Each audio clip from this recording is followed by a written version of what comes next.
the system of equations. We must deal with them all at once. Always looking for solutions. Positive outlook overcome. Hello, my name is Roy Simpson, professor of mathematics at Cosumnes River College in Sacramento, California. This video is the first in a series on orthogonal projections for linear algebra students. You should have already watched my video or have been introduced to orthogonal projections via an introductory video or an introductory lecture a while ago. I'm just going to recall that really quickly right now. So in the book that I use, it occurs in the section prior to the section I'm covering right now. And when we're introduced to this idea of orthogonal projections, I do a gentle introduction where I say, well, if we have a subspace called W of a vector space V, and Y is a vector from that vector space V, then Y can be written as the sum of two vectors, one of which is in the projection of Y onto the subspace W, and the other vector as a projection of Y onto the subspace W perp. And then I tried to give a visualization of that, and that's what I have right here. So we have our vector Y, we have the orthogonal projection of that vector, which is this red vector right here, and that's onto the space spanned by the vector U, which we're going to call that subspace W. And then we have a component of Y orthogonal to that vector, and we call that vector V. And that's that vector right there.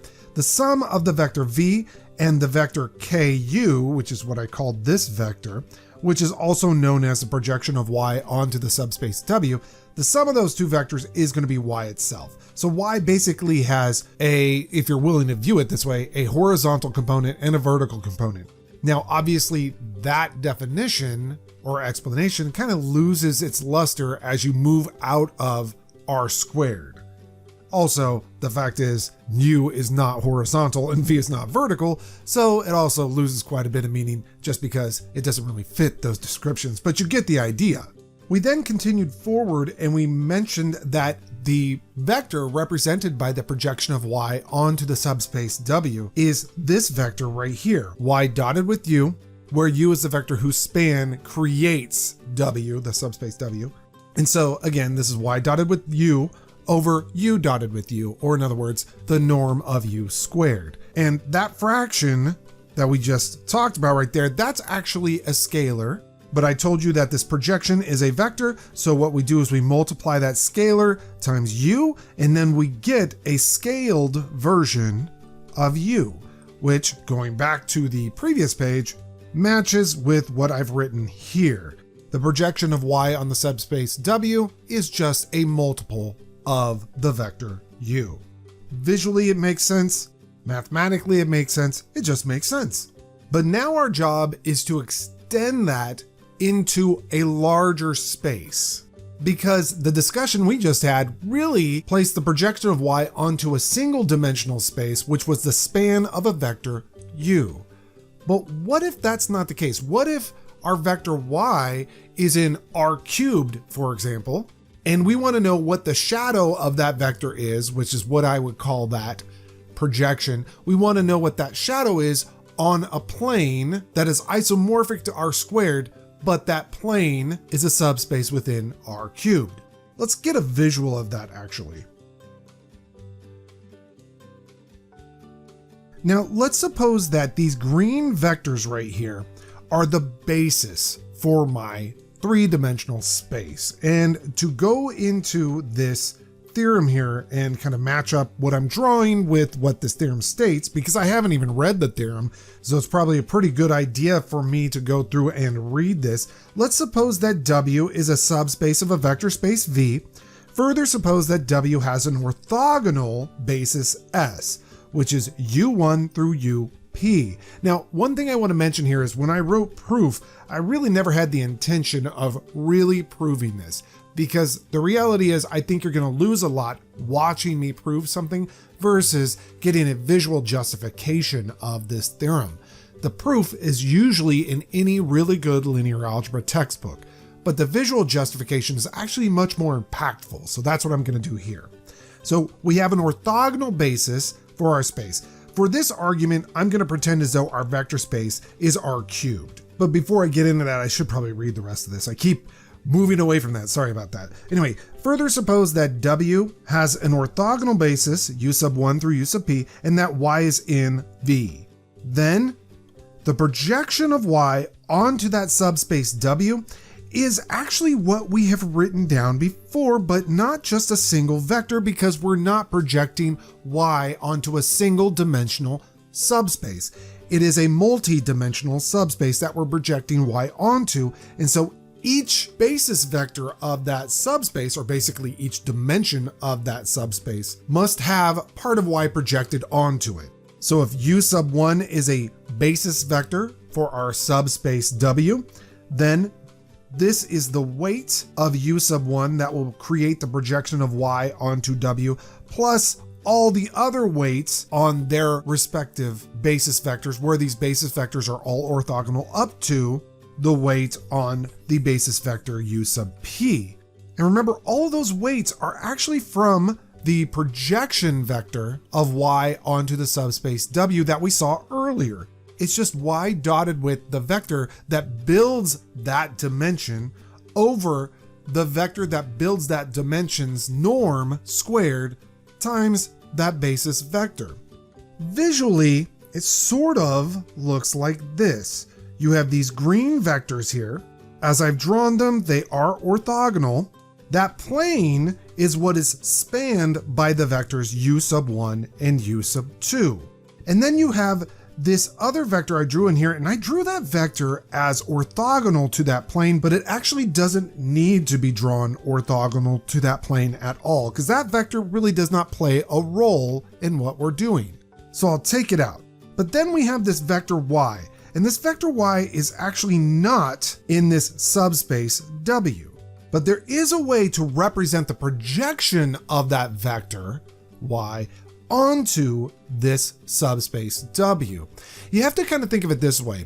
We currently live in 3 dimensions, but there could be, let's just pretend, a 4th dimensional creature or set of creatures that live around us at all times. They might be ghosts, for example, but we only see them when they are in our dimension, but they could be with us at all times.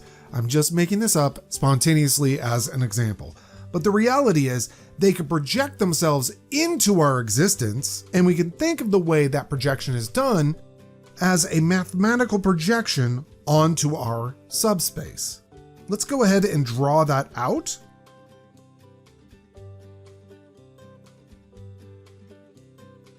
All right, now my drawing skills are pretty lackluster.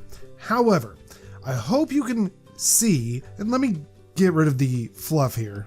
So I hope you can see we have a bunch of actions going on here. You definitely can see that. And what we really want to do is take this vector Y that is not on the plane spanned by U1 and U2, and we want to find out what its shadow is on that plane spanned by the set U1, U2. So how do we do that? Well, the first thing we do is we take that vector Y and find its projection onto the vector U sub 1, or basically onto the subspace spanned by the vector U sub 1. Now that is something that at the beginning of this video we recapped, and all it is this piece right here. That is the projection of Y onto the subspace spanned by U sub 1.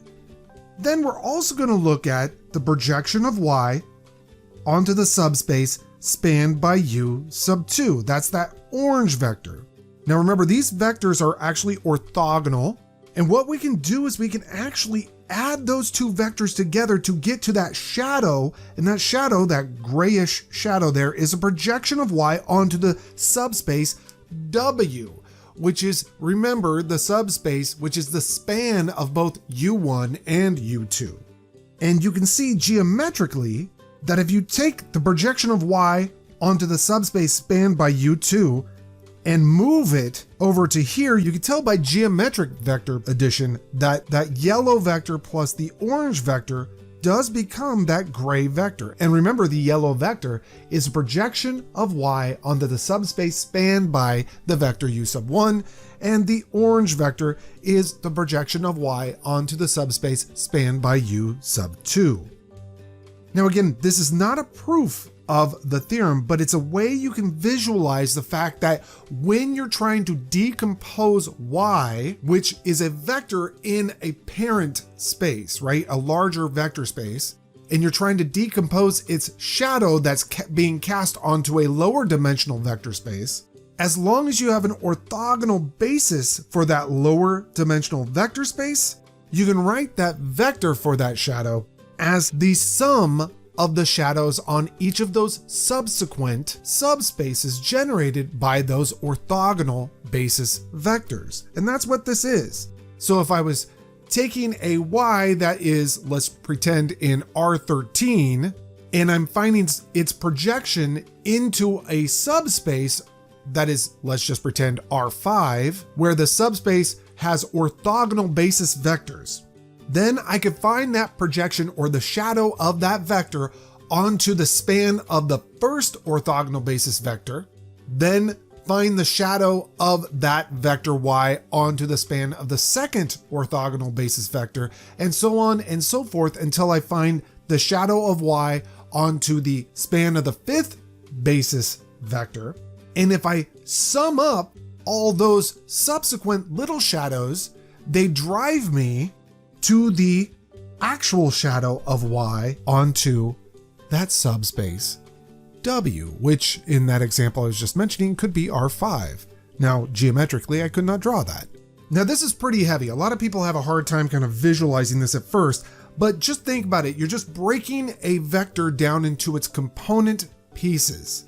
And remember, I started this whole thing off with this vector right here, and I said, oh, well, that does not actually have to be orthogonal, and it doesn't. The requirement for this theorem is that your basis vectors be orthogonal for your subspace, but y could be in a space that does not have an orthogonal basis. In fact, the vector here, maybe a basis vector for this extra dimension, goes in a real wacky direction like that. Or maybe in a wacky direction like this. Or maybe in a wacky direction like this. It doesn't really matter because that doesn't come into play. I'm not concerned about the basis vector that's not a basis vector for our subspace, which is that plane r squared down there. All right, all that being said, I should mention this is called the orthogonal projection of y onto W, where W now is a subspace spanned by multiple vectors, not just a single vector, but it's a span of multiple linearly independent and orthogonal vectors. If S happens to be an orthonormal basis, that is, if our set of basis vectors are not only orthogonal, but they all have norms of 1, then all those denominators here would be 1 squared. And so all of this simplifies down to this statement right here. Now that's, again, a pretty heavy lift for somebody to see the very first time. However, it's actually not too bad to work with, and I hate to tell you, but this is going to haunt you for quite some time, so you have to get used to it. I know I've said that multiple times in the videos, like, oh, this is going to be a big topic as you move forward in linear algebra. But honestly, everything I've mentioned has been pretty big as you move forward in linear algebra, and yet again, here's another one of those things that's pretty big. So let's go ahead and just take an example. I think that's the best way to round out this video. And yes, I am going to stop the video early because I think it's such a dense topic. It's nice to just see kind of a visualization of it and an example and to step away from it and come back to it in the next video. So let's see. Verify that these two vectors, u1 and u2, are orthogonal. I'm going to go ahead and highlight those. We want to verify those two are orthogonal. And then find the orthogonal projection of this vector y onto the span of those two vectors. So you can think of it this way, it's kind of like the last example. The span of these two vectors, u1 and u2, will create a plane in R cubed, of which y does not belong. Y is linearly independent, likely, from these vectors u1 and u2.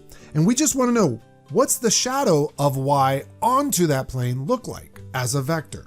That's really what the projection of y onto the subspace W is. It's just, what does that shadow of that vector look like on this subspace? Finally, write y as a sum of a vector in that subspace and a vector orthogonal to that subspace, or in other words, as a vector in W perp. That is hugely important. And in fact, as I mentioned here, the last part of this question is purposeful in its design. The concept used to write a vector as the sum of two orthogonal vectors is essential for something called the Gram-Schmidt process, which will be coming up fairly soon. But before we get there, let's go ahead and do the small stuff here. Verify that these two vectors are orthogonal. Well, to be orthogonal, their dot product has to be 0. Check. Totally done. So we do know that these two vectors are orthogonal. Now we need to find the orthogonal projection of this vector y onto the span of u1, u2, which we're going to call w. By the theorem that we just learned, the projection, let me zoom in a bit, the projection of y onto the subspace w is equal to y dotted with u sub 1 over u sub 1 dotted with itself times the vector u sub 1. One thing I do want to mention here, notice I don't write times the vector u sub 1 with this symbol because that now means dotting. So don't use a dot for multiplication. And then same thing, plus basically the projection of y onto the space spanned by u sub 2. That's really what that is. That's a slight abuse of notation, but that's totally okay. When I write this notation here, I really mean I'm projecting y onto the space spanned by the vector u sub 1, and that other piece is the projection of y onto the subspace spanned by u sub 2. And as we've learned in a previous video, and as we recalled at the beginning of this video, those are just these statements right here. So you're essentially summing up component shadows. Now, just giving you a moment to look up above at our vectors there, because I'm going to quickly dot them. So now I'm going to speed up the video and do the dot products.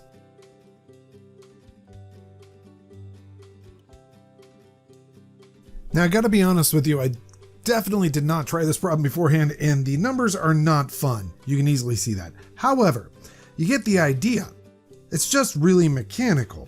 So this vector right here, this final vector, as terrible as it is the shadow in R cubed onto the plane that is spanned by u1 and u2, and that shadow is the shadow of the vector y. Again, I want to convince you, even though the mathematics here or the arithmetic here was no fun, the process is actually not bad. The projection of y onto that massive subspace w is just equal to the projection of y onto the component single-dimensional subspaces, and you sum up all those projections to get what the shadow is onto your subspace w. Now, with those numbers, I'm really very distraught because the last piece here says finally write y as the sum of a vector in w, which we already have, and a vector orthogonal to w. Now, to convince you of this last piece, I'll hop back a page. Even though I've actually done this in a previous video, I think it's worthwhile to see it one final time. So take a look at my drawing here. Remember, those shadowed vectors that are in yellow and orange are the projections of y onto those single-dimensional subspaces. The gray vector is the sum of those two projections. But what we're being asked to do now is to write this vector, y, as the sum of a vector and a vector orthogonal to that vector. Well, I hope you would agree that y is the sum of this gray vector here and that red vector right there. Those two vectors are actually perpendicular, or I should say orthogonal to each other.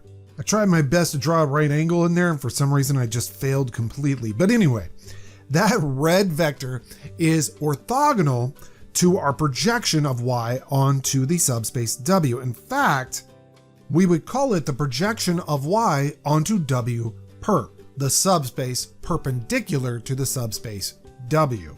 And as I showed early in this video, from a previous lecture, the vector y is going to equal the projection of y onto the subspace w plus the projection of y onto the subspace w perp.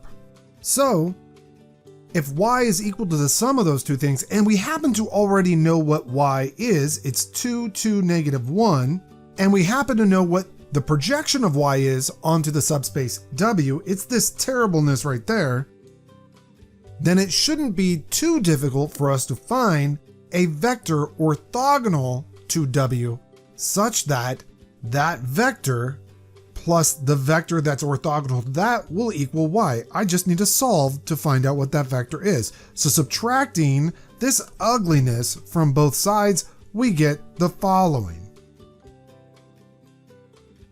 The projection of y onto that orthogonal space is this, again, terribly ugly vector right there.